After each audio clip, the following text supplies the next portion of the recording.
The most exciting part, okay, my life will never change if I had not changed my mind, right? And like I said, the person that I've been investing myself in is Bob Proctor. I paid Bob Proctor $30,000. I was supposed to go to US this year, right? There was a lot of commitments for me in Singapore this year. And what the turn of events was this. Bob Proctor's content is amazing, but I cannot stand the way he teaches. I'm asleep. Right? So his content is amazing. When I learned about Jack, right, and I got to know her through Facebook, and I found out that she is teaching Bob Proctor stuff, and she's been learning from the master, Bob Proctor's master, taught Bob Proctor stuff for 18 years in Asia. I was so excited. We met, and then when I went to KL, I love the way they train Bob Proctor stuff because they use NLP, they've attended Tony Robbins, they've attended T. Harv Eker. So you know what? They use Bob Proctor plus T. Harv Eker plus Tony Robbins plus everything. T. Harv Eker is $10,000, Bob Proctor is $30,000, Anthony Robbins is like another $5,000. So they have NLP as well, like they put them together, and the training was boom, explosive.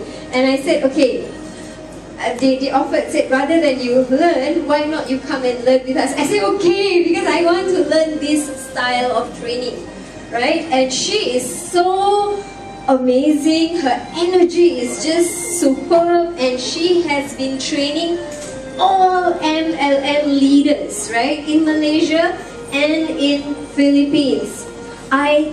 Call me biased, but I am so excited because she's a woman. Because like I feel, wow, woman power. Okay, like a bit biased, huh? Okay. Woman power, because every time I see her actor, male. Anthony Robbins, male. Bob Proctor, male. I said, when will we have a female dynamic trainer? And then we suddenly met Jack. Okay, so please put your hands together for Jack.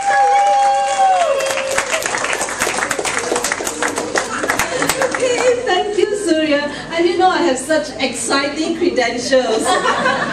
Alright, women power. Okay, how many of you here are excited about success? Say aye. Aye. Not very convincing. How many of you here are excited about success? Say aye. Aye. How many of you here would do anything to get success in your life? Say aye. Aye. How many of you have been setting goals to move towards successes but have not been achieving a success the way you want? Say aye. Aye. Alright. Okay, is it okay if I share a little bit of my story with everyone? Yes. Yes. I have a feeling that I know most of you here on Facebook already. Am I right? Yes. I think so, huh? I think so. Okay, so for those of you who have already been checking me out on Facebook, you know a little bit what I do. Okay, but I'd like to share a little bit of my story which you will never ever find in Facebook. Facebook is the nice stuff. What I'm going to share with you here is the not so nice stuff. Do you still want to hear? Yes. Yes? Okay. I was very rebellious when I was younger. And can you imagine how many of you here are mothers? Okay. Just imagine if you're my mother. And I told my mother when I was 13 years old onwards, I've been fighting so hard for my freedom. And she thinks that because in Singapore and I am a girl, and she thinks that I cannot go out just in case I get pregnant. So my mother doesn't allow me to even go to the National Library to borrow books. After school every day, there's only one place to go, which is to go home. So I cannot go out for my friends' birthday parties, and I cannot go out and hang out at Orchard Road, Center Point, and Far East Plaza. So I cannot hang out at all of these places, and I was so jealous and so envious because all my friends were doing that with all the cute boys in school, and I cannot do any of these things. And I realized that I cannot. I must have freedom. I must have freedom in my life to do the things that I want to do. And I told my mother when I reached 16 years old, and I told my mother, Mom, When I reach 17 years old, I want to do everything that I want to do, and you cannot control me anymore. And my mom said, how are you going to do all of these things when you still need to take money from me? So I told my mom, I have decided I will not go to junior college, even though my grades allow me to go to the top 5 JC in Singapore. And I told her I will not go to JC. I want to go to Ngee and do business. And she looked at me with this look, this dirty look in the face, and she said, how do you think you're going to do it? I said, Mom, I will work, and I'll give tuition, and I will have my own allowances, I have my own expenses, I'll pay for my own school fees, I'll buy all the books that I need to buy for the 3 years in poly. And my mom said these 3 words, I don't think you can do it. So since she gave me these few words, and I told my mom, just you watch. So I gave her that challenge, and I had this big reason to want to prove it to my mom that I can do it. So what I did was, starting from 16 years old, I went out and gave tuition to 13 groups of students. So 13 groups of students, which means 2 times 2 classes a week, and that gives me 26 groups of tuition a week. And I was balancing that with tutorials and lectures and 26 classes a week. So every night when I reach home, I would be so dead tired. All I could do was just to sit on the sofa, and I cannot move for the next 30 minutes.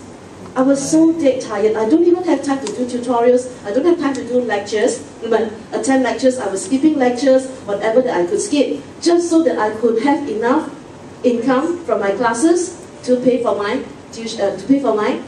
my education, and to have enough to spend on myself.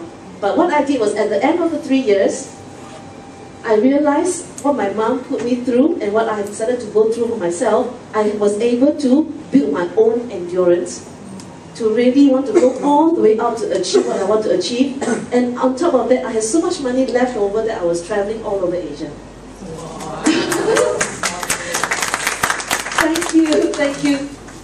So when I finished my tertiary education, on the last day of the exam, what do you all do when you finish exam? What is the first thing you do? Celebrate, correct? Celebrate. It's only normal to celebrate, isn't it? Guess what I did? Went to sleep. I wish I would have gone to sleep. I did not go to sleep. On the last day of that paper, when all my friends were all discussing about where to hang out, and they were all discussing about what to wear to go to Hard Rock Cafe to celebrate, I did not go tuition. I needed to move on to something bigger. So I carried this whole stack of resumes to International Plaza, where I know all the recruitment agencies will be located, and I went to every single one of them, and I told them, I just graduated, I need a job by tomorrow. And whatever that I asked for, it came true. And up to this day, I was wondering what went inside my head. On the last day I graduated, I went to apply for a job, and I started working the very next day. And I said, what is wrong with me? Positive thinking. Oh my God, I think stupidity. So I started working on the next day that I graduated. Challenge. And I was asking myself, why am I such a nut? Well, why am I so crazy and so excited about wanting to move on and on and on ahead in life? And I realized I have this thing that I want to achieve. I want to go into businesses. And I told myself, okay, Jack, you're now graduated, you're now 20 years old. You have to move into having your own business and become a businesswoman by the time you are 25 years old. So I wrote on this big piece of paper, on this, which I pasted in the wall of my room, 25 years old, businesswoman, there's no other way out. So I told myself, by 25 years old, I have to become a business entrepreneur.